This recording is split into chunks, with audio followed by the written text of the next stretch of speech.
नमस्कार, आप देख रहे हैं न्यूज 18 बिहार झारखंड। मैं हूं आपके साथ रुचिका राज। नए साल 2026 की शुरुआत केंद्रीय कर्मचारियों और पेंशनर्स के लिए एक बहुत बड़ी खुशखबरी लेकर के आ रही है। लंबे इंतजार के बाद 1 जनवरी 2026 से 8th पे कमीशन लागू होने जा रहा है। लेकिन सबसे बड़ा सवाल यह है कि आपकी सैलरी कितनी बढ़ेगी। क्या आपका बेसिक पे 18,000 से सीधे 34,000 हो जाएगा? आज के इस वीडियो में हम आंकड़ों और कैलकुलेशन के साथ समझेंगे कि 8th पे कमीशन यानी कि 8वें वेतन आयोग के बाद आपकी इन हैंड सैलरी और पेंशन में कितना उछाल आएगा। चलिए सबसे पहले बात कर लेते हैं फिटमेंट फैक्टर की। फिटमेंट फैक्टर क्या है और क्यों है ये सबसे अहम। फिटमेंट फैक्टर का कैलकुलेशन भी चलिए हम समझते हैं इस वीडियो में। देखिए, वेतन आयोग में फिटमेंट फैक्टर वो गुणांक होता है जिससे कि मौजूदा बेसिक सैलरी को गुणा कर नई बेसिक सैलरी तय की जाती है। महंगाई के साथ कई अन्य पैमानों के आधार पर इसकी गणना की जाती है। 7th पे कमीशन यानी कि 7वें वेतन आयोग में इसे 2.57 रखा गया था, लेकिन कर्मचारी यूनियनों की अब ये मांग है कि 8th पे कमीशन में इसे बढ़ा करके 3.15 या फिर 3.68 किया जाए।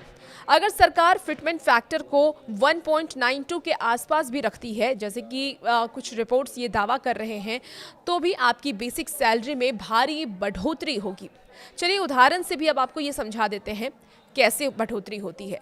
देखिए, वर्तमान में अगर न्यूनतम बेसिक सैलरी आपकी 18,000 है, अगर फिटमेंट फैक्टर 1.92 होता है तो नई बेसिक सैलरी 34,560 रुपये होगी। अगर ये 3.68 होता है यानी कि 3.68 हुआ तो आपकी सैलरी सीधे 50,000 के पार जा सकती है। हालांकि एक्सपर्ट्स के मुताबिक ये 34,000 से 35,000 के बीच सेट हो सकती है। अब सैलरी ब्रेकअप को भी समझ लेते हैं क्या क्या बढ़ेगा। तो देखिए, सैलरी सिर्फ बेसिक पे नहीं होती।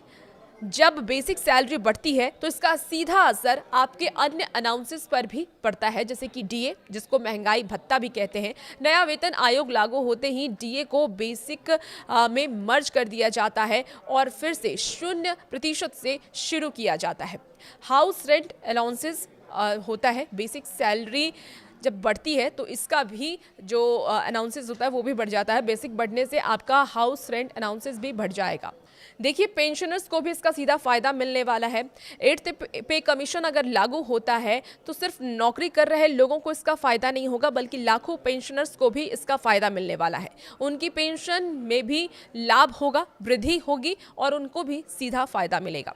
अब क्यों लागू हो रहा है 8th पे कमीशन, वो भी समझ लेते हैं। देखिए, नियम के अनुसार हर 10 साल में एक नया वेतन आयोग लागू किया जाता है। 7वां वेतन आयोग 2016 में आया था, इसलिए 2026 में 8वां वेतन आयोग नियम के अनुसार लागू होना है। बढ़ती महंगाई और कर्मचारियों की परचेजिंग पावर को बनाए रखने के लिए सरकार वेतन में यह संशोधन करती है। अनुमान है कि इससे लगभग 48 लाख केंद्रीय कर्मचारियों को सीधा फायदा मिलेगा और 67 लाख पेंशन भोगियों को भी इसका सीधा फायदा मिलने वाला है।